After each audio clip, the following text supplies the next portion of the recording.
ça ce soir et le bruit des explosions. Les habitants ont vécu sous un déluge de bombes. Jusqu'à combien va-t-il falloir compter? Une femme a encore été tuée, c'est la 43e depuis le début de l'année. Dans les réseaux de pédocriminalité, cette semaine, 80 personnes ont été arrêtées. Des hommes dont certains travaillaient au quotidien auprès d'enfants. Baptiste Depuis près de Guémet. 3 décennies, l'Est de la RDC est le théâtre de terribles violences. C'est pas possible. Là, tu voyais, c'était la main de mon collègue, c'est qu'elle n'est pas inconsciente. Découvre les yeux. Aïcha. La baya sera interdite à l'école. Hussein a 2 ans. Il a faim. Il est Hamas Dans la Dans la nuit province de du dimanche Nord à lundi à Ayan. à la frontière. Le monde va mal. Tous les matins, quand je prends mon téléphone, que je regarde la télé ou que j'allume la radio, je ne vois que mort, brutalité et injustice. Le soir, quand je suis au chaud dans mon lit, je vois des images d'enfants au corps noirci par les bombes. Quand je sors très tôt le matin et que le froid glacial de l'hiver vient griffer mon visage, je pense aux milliers de sans-abri en France. Et derrière mon téléphone, je me sens si petite. Et chaque jour, à chaque tremblement de terre, à chaque disparition d'enfants, à chaque femme tuée, cette impuissance ne fait que grandir, encore et encore. Au final, chaque éclat de rire et chaque moment de joie finissent par me laisser un goût amer. Comment est-ce que je peux continuer à vivre ma vie, profiter de mes privilèges et vivre dans mon confort sans me sentir complètement meurtrie de l'intérieur? Je pense que je suis pas la seule, et peut-être que toi aussi, derrière ton écran, pendant que tu es en train de regarder ma vidéo, tu ressens la même chose que moi. Du dégoût, une rage, du chagrin. Et je sais qu'aucun mot ne pourra soigner les plaies de ce monde, alors j'ai réfléchi à quelles étaient les solutions pour réussir à mieux vivre au milieu d'un monde qui tourne complètement à l'envers. Parce qu'aujourd'hui, plus je regarde l'avenir, plus je regarde le monde, et plus j'ai du mal à y trouver de l'espoir. Le pays dans lequel je vis semble détester ceux qui me ressemblent. Les pompiers ont laissé Aïcha mourir parce qu'elle était noire. Notre gouvernement défend des violeurs. Et des parents ramassent les membres de leurs enfants sous les yeux des caméras, du peu de journalistes qui restent. Donc une partie de moi a envie de vous dire que ça sert à rien. Qu'on peut aller crier dans la rue, écrire le nombre de femmes tuées sur des pancartes, manifester, boycotter, signer des pétitions. Au final, nos petites voix ne sont que de petits chuchotements dans les oreilles de ceux qui choisissent, de ceux qui ont le pouvoir. Et que ceux qui ont le pouvoir, ils en ont rien à faire de nos combats, de nos hurlements et surtout de nos cœurs meurtris. Et en même temps, il y a une autre partie de moi qui a envie de dire qu'il faut continuer, que le silence s'est accepté et qu'aucune révolution ne s'est faite dans le silence. Et qu'aussi petits que nous soyons, nos petites voix additionnées les unes aux autres finiront bien par arriver aux oreilles des grands.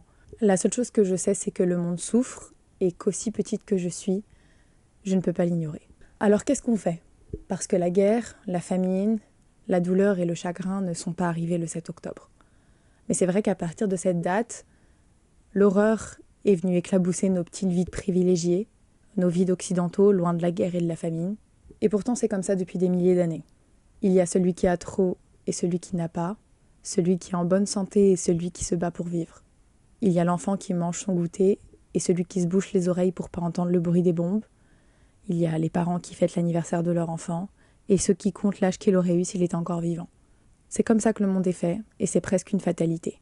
Et si aujourd'hui tu regardes cette vidéo, tu es certainement un privilégié et je crois qu'il n'y a pas de culpabilité à avoir car c'est Dieu qui choisit à qui il donne et à qui il prend. Et je crois que ce monde qui tourne mal, il nous donne une chance de réfléchir à notre place, à nos missions, à nos priorités, à notre vie. Le monde qui tourne mal, ça nous apprend à relativiser. Et rien que ça, c'est un privilège. Utiliser la douleur des autres pour se rappeler qu'on a de la chance, ça c'est un privilège. Se rendre compte des choses qui nous paraissent normales et logiques, comme avoir un toit sur notre tête, manger à nos faims et pouvoir serrer nos parents dans nos bras, tout ça c'est important. Remettre les choses à leur place et réaliser la chance qu'on a d'être simplement vivant et en bonne santé. Et comme j'avais du mal à répondre à cette question qui me taraude depuis des semaines, enfin, j'ai même envie de vous dire des années, parce que je suis quelqu'un d'extra-sensible et que la douleur de ce monde, ça a toujours été quelque chose que j'ai eu du mal à comprendre, même depuis mon plus jeune âge. Alors je vous ai demandé comment est-ce que vous faites vous pour supporter la douleur de ce monde, tout en n'oubliant pas que nous avons des privilèges, parce que même si on a des privilèges et qu'on a de la chance, cela ne nous empêche pas d'être touchés au plus profond de nous. Comment est-ce que vous faites pour supporter tout ça et pour garder espoir en l'avenir, pour avoir envie de construire des choses, simplement pour croire en ce monde Et au final, j'ai eu énormément de réponses, donc je pense que je suis pas la seule à me poser ces questions-là. Et voici les réponses qui sont le plus ressorties. La première étant de faire de chaque moment des moments d'exception. L'horreur autour de nous nous a poussés à nous poser des questions sur notre propre existence.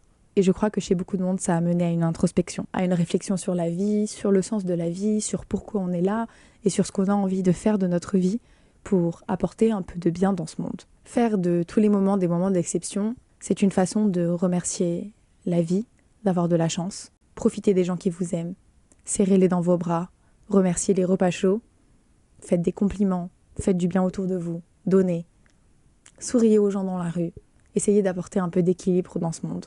Et bien entendu, si vous êtes croyant, remerciez Dieu. D'ailleurs, en parlant de Dieu, c'est l'une des réponses qui est le plus revenue. Mettre sa confiance en Dieu. Quand on regarde le monde et qu'on voit à quel point l'être humain peut être mauvais, quand on se rend compte de notre impuissance, il ne reste que Dieu à qui s'en remettre.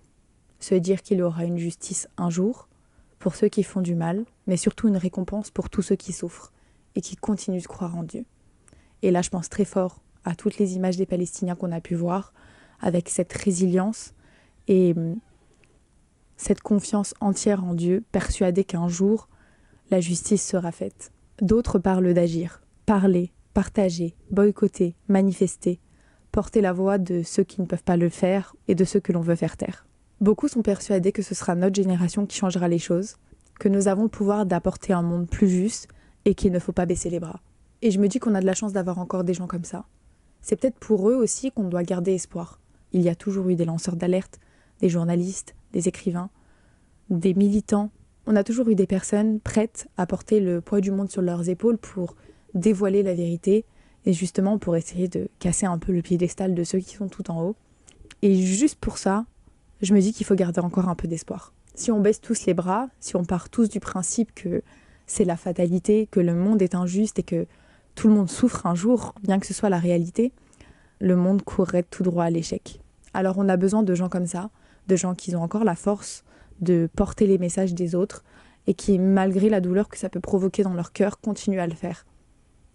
Et je pense très très fort à certains journalistes en Palestine qui ont partagé leur vie, qui ont partagé leur douleur, qui perdent des gens, qui perdent des proches et qui continuent malgré ça à partager, à alerter, parce que c'est tout ce qu'il leur reste. On n'a pas besoin d'aller aussi loin que la Palestine, il suffit de regarder en France pour voir l'ambiance qu'il y a actuellement, cette ambiance de peur, de rejet. C'est très difficile d'imaginer un avenir quand on voit à quel point on n'a pas envie de nous. C'est un autre sujet. Ici, je ne parle pas simplement de la Palestine, je parle du monde en général, je parle de l'humain en général, de l'humanité tout court. Puis il y a ceux qui prennent du recul, en rappelant que le monde a toujours été ainsi, qu'il y a l'amour et la haine, le juste et l'injuste, le bien et le mal. Le tout, c'est de l'accepter. Le monde est ainsi fait, et peut-être qu'aujourd'hui, avec les réseaux sociaux, on a la sensation de voir beaucoup plus de mal que de bien, et je pense que c'est peut-être aussi à cause de notre vision. C'est aussi à nous de choisir de voir le bien ou le mal. Comme je vous l'ai dit au tout début, faire de chaque moment des moments d'exception, trouver l'amour dans notre quotidien, c'est aussi un moyen de trouver un équilibre entre toutes les horreurs que l'on voit au fur et à mesure de la journée. Alors je ne sais pas si j'ai vraiment répondu à la question « Comment supporter les douleurs de ce monde sans être meurtri de l'intérieur ?» La vérité, c'est qu'il y a des jours où je perds espoir et d'autres où j'ai envie d'apporter ma pierre à l'édifice. J'essaye de donner quand je peux donner, de remercier quand les choses vont bien et de remercier quand les jours sont sombres aussi. Malgré tout ce qui se passe dans le monde, nous avons tous nos problèmes, nous avons tous nos chagrins et nous avons tous nos obstacles. Et on en revient encore à ce que j'ai dit au début, ça parlera peut-être aux croyants. Vous pouvez remplacer le mot Dieu par l'univers ou par le destin, c'est comme vous le voulez. Mais dans tous les cas, c'est Dieu qui donne, c'est Dieu qui prend. La vie est faite ainsi, nous passerons tous par des obstacles, donc nous allons tous connaître le chagrin. Mais on connaîtra peut-être aussi des moments de joie, des moments heureux. Et pour ne pas sombrer dans l'injustice de ce monde, je crois qu'il faut justement être capable de repérer ces moments, de les chérir, de remercier, d'en profiter. C'est la fin de cette vidéo. J'espère qu'elle vous a plu, que ce contenu aussi, que vous avez pu décharger un petit peu de votre peine derrière cette vidéo, déculpabiliser, accepter aussi que la vie est faite ainsi, tout en trouvant un moyen de mieux le vivre. Cette vidéo, vous pouvez la réécouter car elle est disponible sur le podcast qui sera en barre de description. Et on se retrouve très très bientôt pour une nouvelle question existentielle. À bientôt.